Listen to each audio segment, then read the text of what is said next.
오늘 복음을 들으면서 여러분은 무슨 생각을 하셨습니까?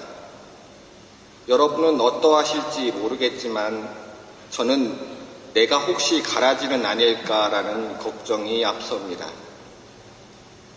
세례도 받고 신앙 고백도 하고 꼬박꼬박 미사도 참여하니까 그럭저럭 밀이삭으로 넘겨짚지만 살면서 마음은 그리 편하지 않습니다. 더욱이 콩 심은 데 콩나고 팥 심은 데 팥난다는 속담이 있거니와 우리는 사람은 변하지 않는다 또는 사람은 고쳐서 못 쓴다라는 말을 자주 하기도 듣기도 하지 않습니까? 그렇다면 당장이라도 일이 묻고 싶어질 것입니다. 저는 아니겠지요. 그런데 우리가 밀이삭이라는 보증수표를 가졌는지 따지고 누군가를 가르는 것이 오늘 복음의 핵심은 아닌 듯합니다.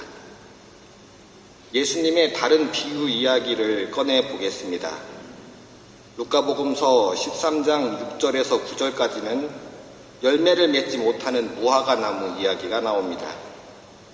열매를 내지 못하니 나무를 자르라는 주인의 명령에 포도원 지기는 관리를 잘할 테니 1년의 시간을 더 달라고 애원합니다. 어째 출신이나 근본을 따지는 게 결과를 보증하지는 않나 봅니다. 오히려 예수님의 오늘 복음의 밀과 가라지 비유 그리고 열매 맺지 못하는 무화과 나무 이야기를 종합하면 우리 앞에는 하느님께서 주신 시간이 열려 있다는 사실을 깨달을 수 있습니다. 그 시간은 우리가 좋은 열매를 맺고 하느님의 자녀로서 살아가야 하는 시간, 즉 개선의 여지를 남겨놓은 시간입니다. 그리고 오늘 복음의 비유에 초점을 맞춘다면 우리가 하는 일에는 적절한 때가 있음을 깨닫습니다.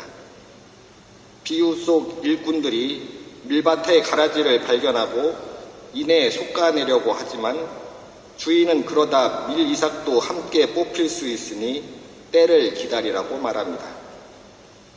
여기서 기다려야 하는 시간이란 하느님께서 계획하신 결정적인 때를 가리킵니다. 하지만 우리는 하느님의 결정적 시간이 언제인지 모릅니다. 그저 우리에게는 오늘이라는 지금의 시간이 주어졌을 뿐입니다. 이런 처지에서 혹시 우리는 우리 멋대로 결정적 시간을 정하고 섣부른 판단과 결정을 내리는 우를 범하지는 않습니까? 우리는 경계해야 할 것이 있습니다.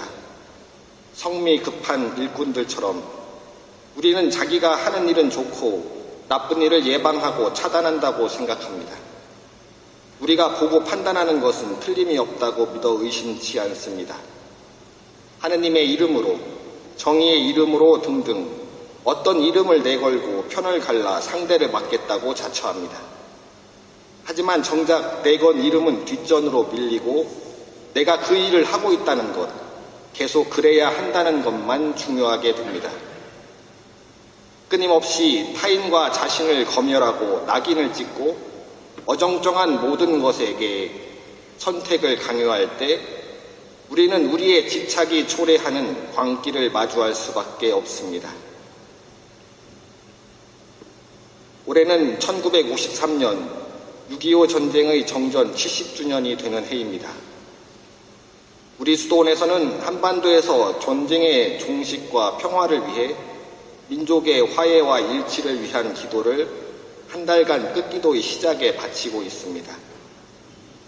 일제 식민 지배와 태평양 전쟁의 고통을 겪은 이 땅의 사람들에게 뜻하지 않은 38선 분할 점령으로 비극은 시작되었습니다.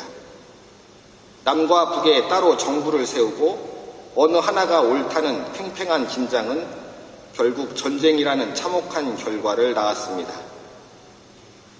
어느 누구도 승리했다고 자신 있게 말할 수 있습니까? 3년이라는 시간 동안 죽어간 사람들, 가족을 잃은 사람들, 삶의 터전을 잃어버린 사람들 앞에서 전쟁의 그 어떤 명분도 정당화될 수 없습니다. 전쟁은 휴전 상태로 멈췄고 그렇게 70년의 세월이 흘렀습니다. 그럼에도 전쟁의 상처가 남긴 우리의 복수심과 적대감은 여전합니다. 녹슨 철망 앞에서 과연 누구를 위하여 한반도의 긴장과 갈등은 존재해야 합니까? 또다시 누군가의 섣부른 판단과 결정이 초래할 결과를 우리는 상상할 수 있겠습니까? 그냥 놔두면 밀밭은 결국 가라지밭으로 바뀌고 마는 것처럼 남한과 북한의 대화 노력이 자칫 자신의 우월성과 정통성 그리고 체제의 안전을 위협한다며 거부 반응을 일으키기도 합니다. 오히려 지금 망하라는 기도로 무기나 돈과 같은 힘으로 상대를 억눌러야 한다고 말합니다. 다시 스스로에게 물어봅시다.